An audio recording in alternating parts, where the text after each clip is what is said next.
안녕하세요. 이갑식입니다. 지금부터 2019학년도 논술 파이널 전략 설명드리도록 하겠습니다. 지금부터 설명드리는 내용은 여러분이 실제 시험장 가실 때까지 꼭 유념하셔서 원래는 부디 좋은 성과 있기를 간곡히 기원드립니다. 우선 첫 번째 확인하셔야 될 부분은 여러분들이 보통 파이널 그러면은 무슨 준비하시죠? 문제풀이 많이 하시죠? 여기서 주의할 게 있습니다. 지금 보시다시피 전체 커리가 올라가고 있는데 이거는 제 개인적 커리라기보다는 실제 논술 수업하는 대부분의 커리큘럼입니다. 여기서 여러분이 반드시 확인하셔야 될 게 두 가지가 있어요. 자, 첫 번째 기본 유형편, 거긴 1, 2월 달로 표현되어 있지만 사실은 공부의 첫 번째라는 겁니다. 여기서는 논제 유형별로 여러분이 답안 작성 그리고 답안 구조 두 가지를 반드시 확인해야 될 부분이에요. 왜냐하면 제시문은 우리가 예측할 수 없지만 실제 논제 유형은 예측이 가능합니다. 예측이 가능하다는 것은 거기에 맞춰서 연습을 해두었을 때 실제 시험장에서 여러분이 절반 이상은 이미 푸는 방법을 알고 있다는 뜻이겠죠. 자, 두 번째 확인하실 것은 기출문제입니다. 고려대가 작년부터 논술을 도입을 했죠. 그래서 실제 고대 논술까지 합치면 여러분이 준비해야 될 게 많은데 여기서 잠시 경희대 기출은 잠시 좀 미룹니다. 경희대는 실제 시험이 1월 중순에 있으니까 우선 연대 고대가 12월 달에 시험이 있기 때문에 이 학교 위주로 할 텐데 편입 모의 문제가 아무리 뛰어난다 한들 기출 문제를 뛰어넘을 수 없겠죠. 왜냐하면 문제 퀄리티가 문제가 된다는 뜻이 아니라 기출 문제는 출제됐다는 그 사실만으로 이미 중요합니다. 실제 출제된 것이니까 중요할 뿐이라는 뜻입니다. 그래서 두 가지 다시 문제풀이만 너무 열심히 하시다가 기본 유형에 대한 이해도와 기출에 대한 이해도가 부족하면은 실제 시험장에서 낭패를 면할 수 있으니까 반드시 주의하시고, 자, 뒤로 넘어가시면은 실제 보시다시피 우리가 논제를 분석해 보면은 정확하게 그 이유를 알 수 있습니다. 지금 2012학년도부터 작년까지 출제되었던 문제를 전체를 제가 다 분석을 해봤는데 논제 유형은 전체가 한 7, 8가지 정도로 압축이 됩니다. 거기서 가장 많은 색이 칠해진 부분 보이시죠? 비교 분석과 논증 평가입니다. 비교 분석과 논증 평가, 논술의 양대 산맥입니다. 지금 이때쯤 되면 논술을 해온 학생들, 공부해온 학생들은 비교 분석 그러면은 논제 특징, 자, 우리가 논술 공부할 때 세 가지 축이 있습니다. 논제 특징, 두 번째 답안 구조, 그리고 분석 방법. 이 세 가지가 머릿속에 스크린에 쫙 지나가야 돼요. 비교 분석의 논제 특징이 무엇이다, 답안 구조는 무엇이다, 그리고 분석 방법이 무엇이다. 또 하나 논증 평가와 마찬가지. 이 두 가지 논제는 반드시 여러분이 숙지하셔야 됩니다. 그 이유는 기출 경향에서 보다시피 빈출입니다. 또 하나가 작년부터 급부상했죠. 바로 단순 요약형. 왜냐하면 고려대 1번 문제가 인문사회 공이 제시문 1을 요약하시오라는 문제를 출제했습니다. 그것도 400자, 무려 400자. 400자 분량은 굉장히 요약치고는 많습니다. 연대가 3자 비교 내는데 약 우리가 1000자 정도 예상하잖아요. 그런데 고대가 제시문 1요약, 하나 요약을 하는데 무려 400자를 요구했습니다. 이 뜻은 여러분이 제시문 길이도 길겠지만 요약이라는 것이 원래 다른 문제 풀 때 등장합니다. 하지만 고대가 직접 이 문제를 독립시켜 출제했다는 것 유념하시고, 그리고 논증 평가형의 사촌이 있습니다. 아주 비싼 놈인데 적용 설명입니다. 이 적용 설명은 논증 평가랑 연습하기가 똑같습니다. 결론만 조금 달라요. 풀이 방법, 답안 구조 아주 유사합니다. 같이 공부해 두셔야 되고, 실제 연대든 경희대든 출제가 자주 되는 편인데 평가형보다는 조금 난도가 떨어지고 빈출 경향이 조금 부족합니다. 그렇게 기억하시면 되고, 사회계열 학생은 또 하나 준비하실 게 도표 해석형입니다. 자료 해석형 또는 도표 해석형. 고려대 같은 경우는 작년에 표본이 하나밖에 없기 때문에 우리가 아직 출제된다 안 된다 단정하기 힘들지만 연대는 이미 출제해왔고 점점 그 도표의 깊이가 깊어지는 경향이 있습니다. 작년 연대 도표는 편입 역사상 가장 어렵게 출제된 걸로 알려져 있고 가장 복잡합니다. 그리고 재작년에 출제가 안 됐었던 적도 있습니다만 이것을 일반화시킬 필요는 없고 학교에서는 분명히 출제할 수 있다라고 했기 때문에 이 출제할 수 있다라는 표현은 거의 출제한다는 뜻으로 해석을 하시면 됩니다. 인문에는 그런 표현이 없거든요. 그리고 물론 경희대도 사회계열 출제가 됩니다. 고대는 출제가 안 되고 있지만 고대가 수시논술을 분석해 봤을 때 도표, 특히 수리논술까지 출제했던 학교가 바로 고대입니다. 그래서 인문사회를 분리해서 고대가 진행을 하고 있다는 뜻은 얼마든지 출제할 수 있다는 점을 유념하시고 요 7, 8가지 정도 유형을 꼭 준비를 해 두셔야 됩니다. 나머지 입장 선택형 대안 제시형이 있는데 이건 자기 견해 쪽이에요. 입장 선택형 같은 경우는 현재 편입에서는 잘 출제가 되지 않고 있습니다.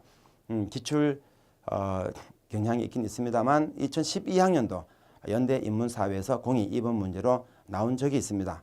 그리고 대안제시 같은 경우도 2017학년도 연대 사회계열 2-1번 문제로 출제된 적이 있습니다만 그렇게 자주 나오지는 않습니다. 그런데 주의하실 거, 고려대가 원래 수시논술 약 20년 정도 수시논술을 진행을 했었던 학교인데 이 학교가 이 입장 선택형을 아주 좋아했던 학교입니다. 그런데 작년에는 아직 출제가 안 됐어요. 첫 해였죠. 작년에 고대 문제를 보면 1번은 단순 요약, 2번은 인문 같은 경우는 3자 비교, 근거 제시형 비교라는 고대형 비교입니다. 사회 같은 경우는 비판, 두 개가 비판이 결합되는 문제가 나왔어요. 그래서 어떻게 될 줄은 알 수 없지만 입장 선택형은 고대가 원래 너무너무 사랑했던 논제입니다. 그래서 언제 출제되어도 이상하지 않으니까 여기도 우리가 불이에타에 대한 대비를 해 두시는 게 좋습니다. 여기 등장하는 표에 나오는 논제 유형, 적어도 한 번 이상은 출제가 됐던 유형들이니까 준비를 해야 되겠죠. 정말 시간이 없어서 열심히 다 하는 것이 우리가 선택과 집중을 해야 된다라고 하면은 양대산맥 뭐라고? 비교 분석, 논증 평가. 하나 더 늘리면은 3대까지 가면은 요약 단순. 아시겠죠? 그리고 사회결은 필히 도표 해석 반드시 주의하시고 준비해 두시기 바랍니다. 요거는 실제 문제를 봐도 여러분이 확인이 됩니다. 연대 1번 논제 다 보기는 힘들겠지만 2018 학년도 한번 보세요. 연대 사회계열 1번 양자 비교 나왔죠? 특이한 게 있습니다. 이때 처음으로 글자 분량을 제시했습니다. 연대는 글자 분량에 대한 지정이 없어요. 하지만 작년 사회계열에서만 분량을 지정을 했는데 1번 같은 경우 양자 비교로 800자를 요구했고 이제 2번은 2-1, 2- 분할돼서 나왔는데 각각 약 600자 정도라고 나왔습니다만 전체 합쳐서 약 2000자 정도. 익히 제가 편입 1회차부터 7년 가까이, 8년 가까이 계속 얘기했던 내용. 실제 수시 논술이 그렇게 나오고 있습니다만 거기서 크게 벗어나지 않고 있다는 것도 확인할 수 있었던 것도 하나의 의미가 있었죠. 자, 연대 사회는 1번에서 비교 나왔고 2번이 평가 나옵니다만 인문은 반대로 1번에서 평가 나오고 2번이 3자 비교 나옵니다. 큰 차이가 없습니다. 어쨌든 평가, 비교는 앞에서 봤듯이 결국 열심히 나오고 있고 우선 인문 사회든 1번 문제만 쭉 나오고 있지만 그거 쭉 보시면은 대부분이 다 비교일 겁니다. 그리고 2번 문제 한번 보셔도 마찬가지 이러한 부분들은 제가 화면 넘기더라도 문제에 대한 논제니까 여러분이 갖고 계신 자료들에 논제가 있을 겁니다. 한번 보시면은 마찬가지 다 나와 있죠. 2018 연대 사회 2-1, 2- 방금 말씀드렸던 대로 평가가 나왔죠. 그리고 인문 같은 경우는 오히려 3자 비교가 나왔습니다만 이게 2번에 나왔습니다. 큰 차이가 없어요. 주의하실 부분이고 그 다음에 고려대 같은 경우도 이거는 연대가 문제가 많습니다. 그래서 2012학년도까지 제가 보여드리다 보니까 화면이 하나 더 만들어졌고 자 고대는 작년에 표본이 하나밖에 없습니다. 1번 보이시죠? 인문이든 사회든 요약 단순형이 나와 있다. 2번 보니까 인문은 비교다. 그리고 사회는 평가다. 비판은 평가 일종입니다만 이게 인문과 사회 구분하지 마십시오. 둘 다 인문, 사회 다 나올 수 있습니다. 단지 고려대는 비교가 근거 제시형 비교라는 약간 독특한 형태의 비교 형식을 띠하고 있다. 이거는 제가 논제별로 구체적으로 설명드릴 때 보여드리도록 하겠습니다. 이건 경희대인데 큰 차이가 없습니다. 우선 경희대는 그냥 지나가도록 하겠습니다. 인문, 사회 나눠줬고 특히 경희대는 출제 논제가 그렇게 차이가 변화가 별로 없다는 것 꼭 유념하셔야 됩니다. 우선 첫 번째 하나부터 설명드리도록 하겠습니다. 지금부터 설명드리는 것은 잘 기억하셔야 됩니다. 우선 요약형. 요약형은 학교마다 다 나옵니다.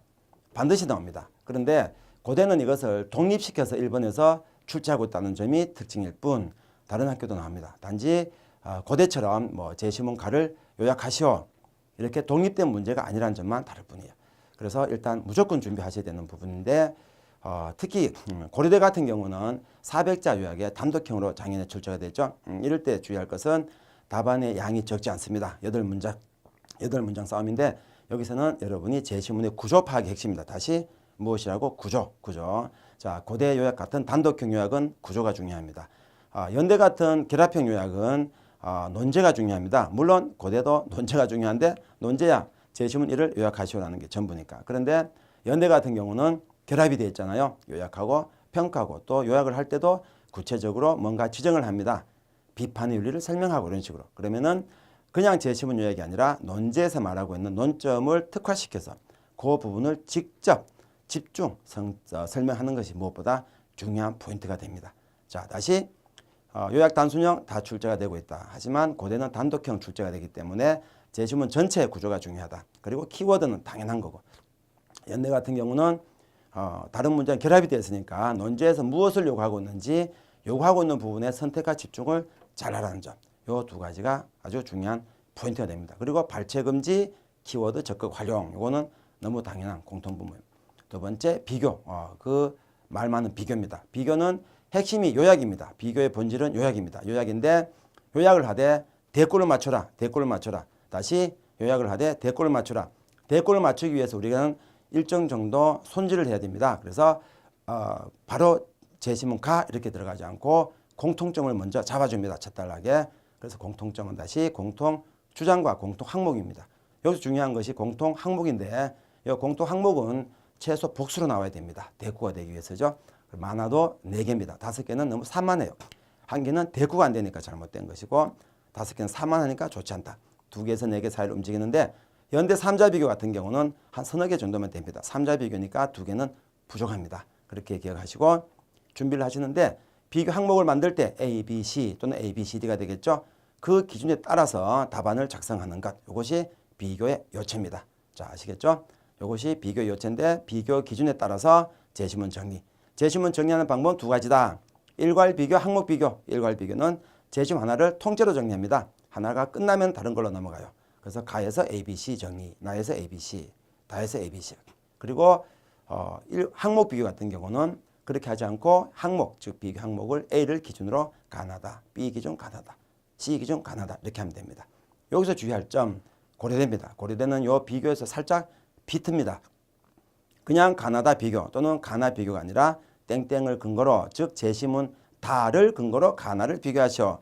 작년 문제가 그거였죠. 1을 근거로 2와 3에 나타난 추지, 왕산탕, 나폴레옹 행동이 의미하는 바를 비교하시오. 자, 3자 비교처럼 보이는 거긴 하지만 앞에 1을 근거로라고 됐죠. 이걸 근거 제시형 비교. 고대가 아주 좋아하는 유형입니다. 그래서 첫 단락은 근거 제시형이 되는 그 제시문, 근거가 되는 제시문을 정리합니다. 그 제시문에서 여러분은 비교 기준을 뽑아내야 됩니다. 그것이 연대랑 가장 큰 차이. 자, 그래서 답안 구조 우리 익히고 분석 방법 5단계가 있었죠. 첫 번째, 비교 대상이 되는 제시문 전체를 1회도 한다. 두 번째, 대표 제시문을 집중 분석한다. 세 번째, 집중 분석한 내용을 기준으로 비교 항목을 설정한다. A, B, C 또는 A, B, C, D. 넷째, 그 기준에 따라서 나머지 제시문을 정리한다. 이렇게 해야 대꾸가 만들어집니다. 다섯 번째, 답안 작성. 답안 작성은 비교의 형식에 맞추어서 정리한다. 됐죠? 자, 그 다음 논증 평가형 앞서서 적용 설명형입니다. 이것은 적용 설명형과 논증 평가는 동일합니다. 동일합니다. 그래서 대비법 보시면 결론만 다릅니다. 평가형은 타당성을 검토합니다. 설명형은 타당성까지 가지 않고 의미 해석, 내용 정리까지만 갑니다. 그래서 답안의 구조는 3가지가 존재할 수 있어요. 가에서 나 1대1, 가에서 나다 1대2, 가나에서 다 2대1. 무슨 말씀인지 아시죠? 그리고 그 각각의 유형별로 제가 답안을 설명드릴 때 1순위, 2순위, 3순위 이런 말씀드렸죠. 그래서 1순위, 2순위, 3순위별로 각각 답안의 구조를 명료하게 기억을 하셔야 될 것인데 여기서 중요한 것 실제 가에서 나 설명 또는 가에서 나 평가라는 부분은 어떻게 할 것인가 확대해 보면은 자 4단계 주장, 이유, 근거, 상술. 자, 첫 두 문자 따세요. 주, 이, 근상. 다시 따라요. 주, 이, 근상. 자, 주장 질문에 대한 답입니다. 이것은 문제를 봐야 알아요. 문제를 봐야 답을 쓸 거니까. 질문에 대한 답을 쓴다라고 보시면 돼요.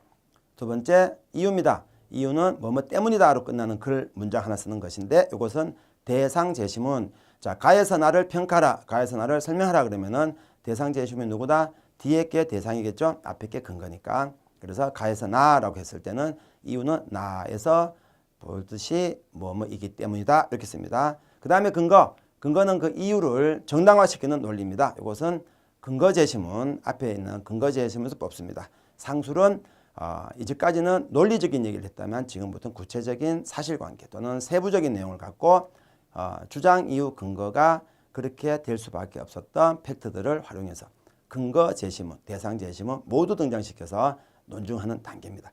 요 과정은 요 평가형 보시면 똑같이 나와 있죠. 그래서 대비법의 주의근상 잘 기억하시고, 그 다음에 우리가 주의할 거, 아무리 평가든 설명이 잘했다 할지라도 근거 제시문이 반영 안 되어서는 안 된다. 또 대상 제시문의 범위를 초과하면 논점 이탈이다, 논리적 비약이다. 그 두 가지 꼭 기억하셔야 됩니다. 그 다음에 주의하실 것은 자기 생각 쪽인데, 이거는 입장 선택이 있고 대안 제시가 있습니다. 입장 선택은 고려대 쪽에서 나온다면 아주 유력한 문제입니다. 작년에 안 나왔지만 워낙 수시에서 기출문제를 보시면, 그리고 가장 최근 수시 기출문제는 3년 동안 이것만 내리 출제한 적도 있습니다. 그래서 혹시 모를 불의의 탈을 대비해서 꼭 준비해 두시고, 물론 기출문제 나왔던 요약 단순 비교, 그리고 특히 고대는 근거 제시문 비교였죠.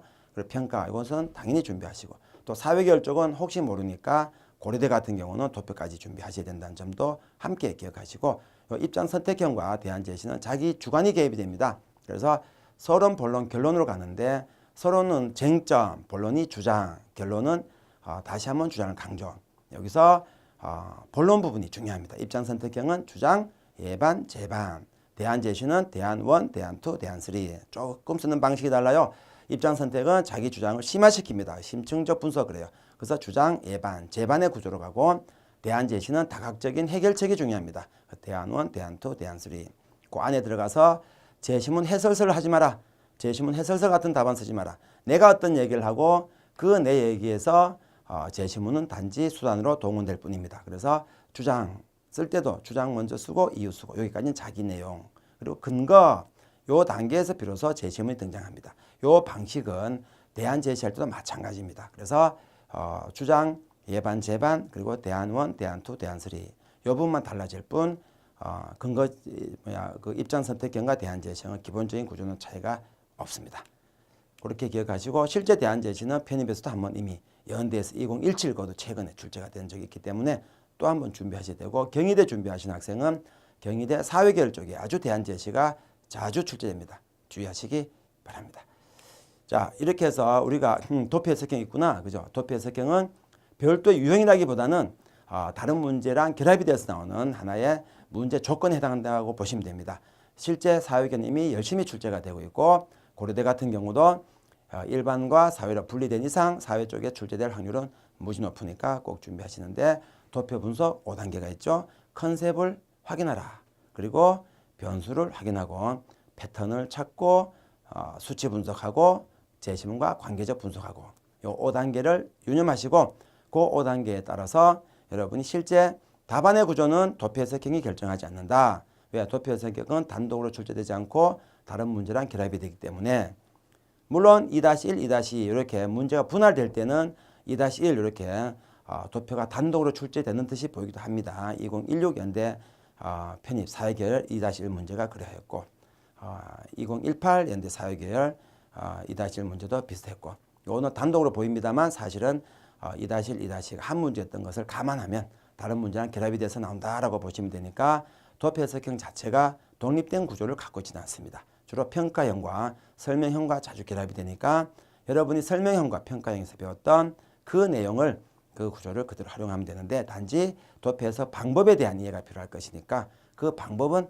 도표 해석 5단계에 맞춰서 반드시 분석하고, 그 분석에 따라서 주어진 요구를 충족시킨 답안을 작성하면 됩니다. 적혀있죠? 다시 컨셉, 변수, 변수는 반드시 독립변수와 종속변수 꼭 구분하셔야 됩니다. 그리고 수치 분석, 도표에서 아주 중요한 썰로만 풀지 말고 반드시 몇 퍼센트, 몇 배 이런 수치 분석을 통해서 표현하라. 그리고 그 제시문의 관계적 분석해서 5단계 주의하시기 바랍니다. 다시 한번 총정리해 드리겠습니다. 첫 번째 파이널 키포인트. 자, 논술 해법 3대 요소입니다.